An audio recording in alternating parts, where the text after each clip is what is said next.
Good morning students, let us continue our important topic thermodynamics. तो thermodynamics में आज अपने स्टार्ट करने वाले हैं calculation of different thermodynamic functions for different process. मतलब प्रोसेस वाइज अपन फॉर्मूले क्रिएट करेंगे। तो हेडिंग डाल लीजिए calculation of work in different process.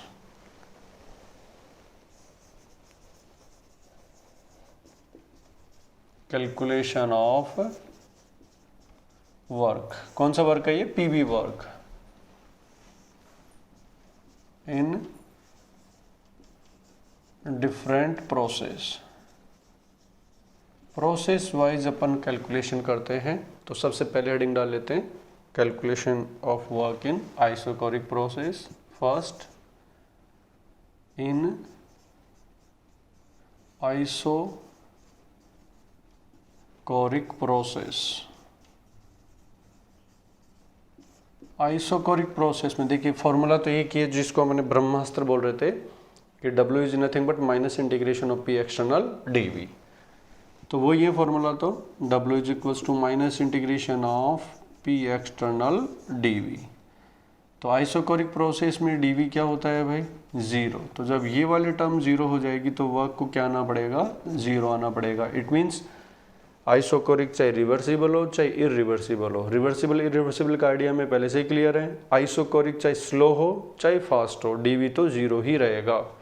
It means W reversible और डब्लू इरिवर्सिबल दोनों ही क्या निकल के आएंगे? जीरो निकल के आएंगे। किसके लिए? आइसोकोरिक के लिए। तो सिंपल सा है, ये फॉर्मूला पता है तो अपने आप ही आ जाएगा। इसके लिए अगर पीवी डायग्राम बनाए,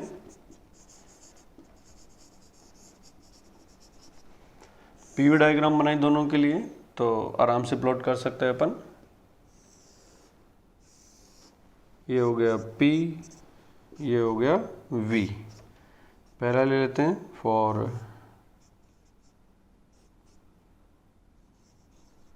रिवर्सिबल आइसोकोरिक। रिवर्सिबल आइसोकोरिक तो देखिए भाई, आइसोकोरिक में वॉल्यूम कांस्टेंट रखना है। तो सपोज ये इनिशियल पॉइंट है और यहाँ से वॉल्यूम बढ़ा के हम यहाँ आ गए, ये फाइनल पॉइंट है। यहाँ से यहाँ तक वॉल्यूम कांस्टेंट है, प्रेशर बढ़ रहा है। This is the PV diagram to represent isochoric process. अब लाइन बन रही है तो डेफिनेटली रिवर्सिबल है।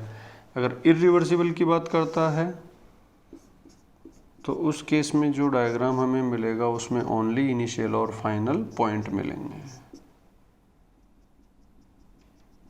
इनिशियल और फाइनल पॉइंट हमें मिलेंगे।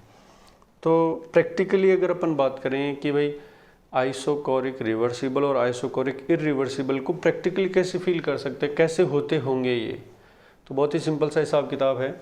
मान लो यहाँ पे क्लोज कंटेनर में कुछ गैस ले रखी है अपनों ने। क्लोज कंटेनर में कोई गैस ले रखी है। अब ये ऐसे रखी हुई है तो ये स्टेट 1 है। अब इसमें कोई चेंज करेंगे तो ही तो प्रोसेस होगा।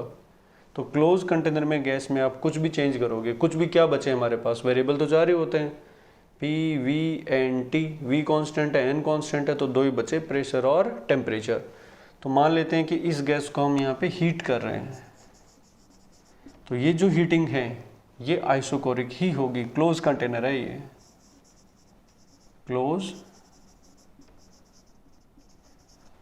तो क्लोज कंटेनर है तो ये कौन सी वाली हीटिंग हो जाएगी? Isochoric heating. अब ये हीटिंग दो तरीके से हो सकती है, वेरी स्लो और फास्ट। फास्ट बोले तो फाइनाइट टाइम में हीटिंग, स्लो बोले तो इनफाइनाइट टाइम में हीटिंग। तो इस गैस को ऐसे हीट करें कि हीट ही ना हो, मतलब बिल्कुल इनफाइनाइट सिमली स्मॉल स्पीड से हीट करें तो उसको क्या बोलेंगे अपन? Reversible heating. तो हीटर का टेम्परेचर बहुत ज़्यादा बढ़ाएं या बहुत कम बढ़ाएं? बहुत कम बढ़ाएं। मान लो गैस का टेम्परेचर 10 डिग्री है तो हीटर का टेम्परेचर 10.0024 किलोमीटर तक, उसके बाद 1, फिर उसके बाद थोड़ा सा बढ़ाओ, फिर जो 1 था उसको 2 बना दो। इस तरह से हम टेम्परेचर बढ़ाते जाएं। सराउंडिंग बोले तो हीटर जो यूज़ कर रहे थे, तो इस हीटिंग को क्या बोलेंगे अपन? Reversible heating. और अगर हीटर का टेम्परेचर फाइनाइट फिक्स करके रख दो कि 10 से 20 जाना है तो हीटर का टेम्परेचर 20 रख के फिर गैस को रख दो उसके ऊपर, फाइनाइट टाइम में 20 डिग्री हो जाएगा। This will be irreversible isochoric heating. तो ये इस तरह से अपन आराम से इनमें डिफरेंस कर सकते हैं। नेक्स्ट सेकंड है इन आइसोबैरिक प्रोसेस। आइसोबैरिक प्रोसेस में वर्क की कैलकुलेशन करें तो फॉर्मूला तो वही रहेगा, सभी के लिए वैलिड था वो तो, W is equals to minus integration of P external dV। यहाँ P क्या है, कांस्टेंट है, और अगर P कांस्टेंट है तो इंटीग्रेशन साइन से बाहर आ जाएगा और W इज इक्वल्स टू क्या बन जाएगा, माइनस P डेल्टा V बन जाएगा। ठीक है, अब देखिए pressure of the system always define है, इसका मतलब अगर प्रेशर ऑलवेज डिफाइन है तो हमें पीवी डायग्राम में क्या मिलेगा, इनिशियल और फाइनल पॉइंट मिलेंगे क्या, नहीं, हर पॉइंट पे प्रेशर डिफाइन है, इसका मतलब लाइन ही बनेंगी। तो एक ट्रू आइसोबैरिक प्रोसेस जो होता है वो ऑलवेज क्या होता है, रिवर्सिबल ही होता है। ट्रू आइसोबैरिक ऑलवेज क्या होता है, reversible.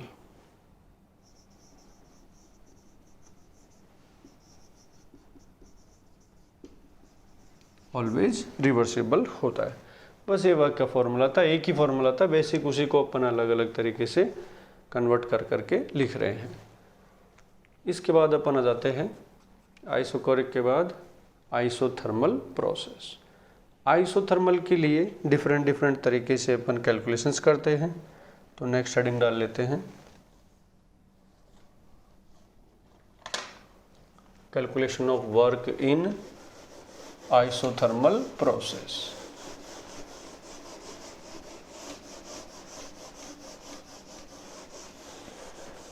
Calculation of work in isothermal process. तो आइसोथर्मल प्रोसेस में फिर प्रैक्टिकली इसको फील करते हैं कि आइसोथर्मल का मतलब आइडियल गैस पे अगर कुछ बातें करें अपन तो टेम्परेचर चेंज नहीं होना चाहिए और अमाउंट चेंज नहीं होना चाहिए।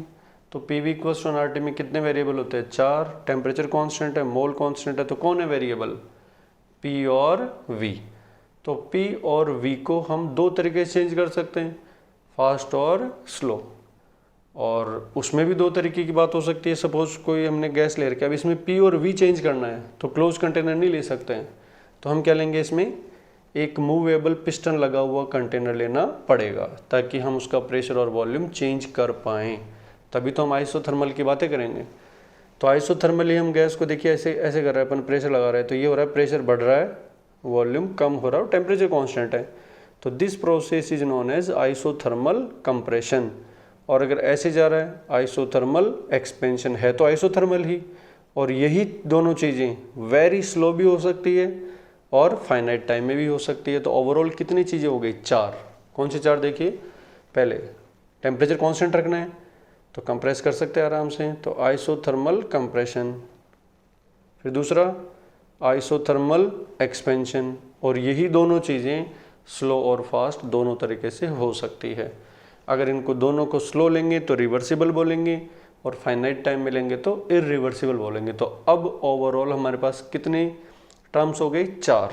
ऐसे देखिए, आइसोथर्मल फिर रिवर्सिबल तो हम फील नहीं कर पाएंगे, आइसोथर्मल रिवर्सिबल कंप्रेशन, फिर आइसोथर्मल रिवर्सिबल एक्सपेंशन, और फिर इन दोनों को ही इरिवर्सिबल में लिखेंगे।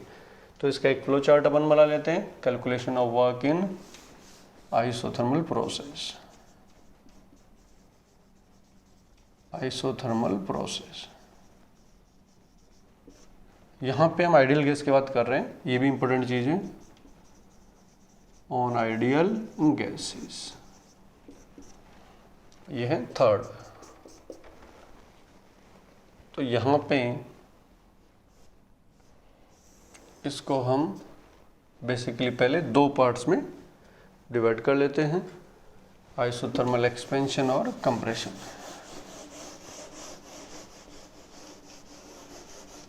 आइसोथर्मल एक्सपेंशन और कंप्रेशन, ये हो गया आइसोथर्मल के 2 पार्ट, एक्सपेंशन एक्सपेंशन में कौन वर्क करता है? ऐसे अगर एक्सपेंड हो रहे हैं तो कौन वर्क करता है? गैस। और अगर कंप्रेस करना है तो हमें वर्क करना पड़ेगा। गैस को बोलने से तो कंप्रेशन थोड़ी हो जाएगा। गैस कंप्रेस हो जाओ ऐसे बोल देंगे कंप्रेशन हो जाएगा क्या? नहीं, हमें एफर्ट्स लगाने पड़ेंगे, ताकत लगानी पड़ेगी। तो एक्सपेंशन में कौन वर्क करता है? गैस। वर्क डन, ध्यान रखना हमेशा एक्सपेंशन में गैस, लिक्विड, सॉलिड कुछ भी हो, अगर एक्सपेंशन हो रहा है तो work done by the system हो गए। कंप्रेशन हो रहा है तो ये है work done on the system.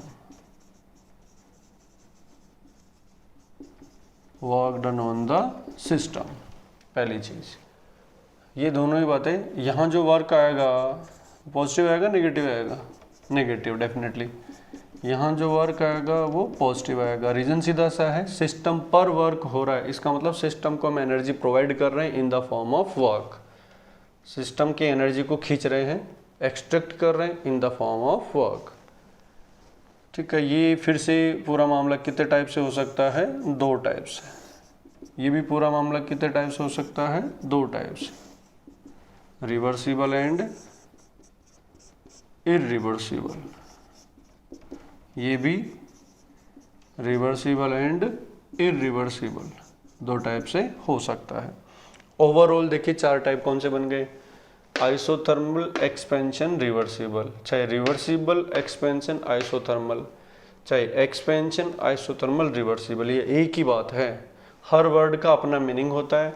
Isothermal तो टेम्परेचर कांस्टेंट रखना है, एक्सपेंशन का मतलब वॉल्यूम बढ़ाना है, रिवर्सिबल का मतलब स्लो स्पीड से करना है तो एक ही प्रोसेस ही पूरा। तो आइसोथर्मल एक्सपेंशन इरिवर्सिबल दूसरा, तीसरा isothermal compression reversible, isothermal compression irreversible. तो ओवरऑल कितने टाइप का हो गया ये? 4। तो इन चारों को 1 बाय 1 एक एक करके स्टडी करते हैं और इनके फॉर्मूले और पीवी डायग्राम डिराइव करने की कोशिश करते हैं। ठीक है, गुड बाय। अगले वीडियो में अपन इनको एक एक करके स्टडी करेंगे। ठीक है।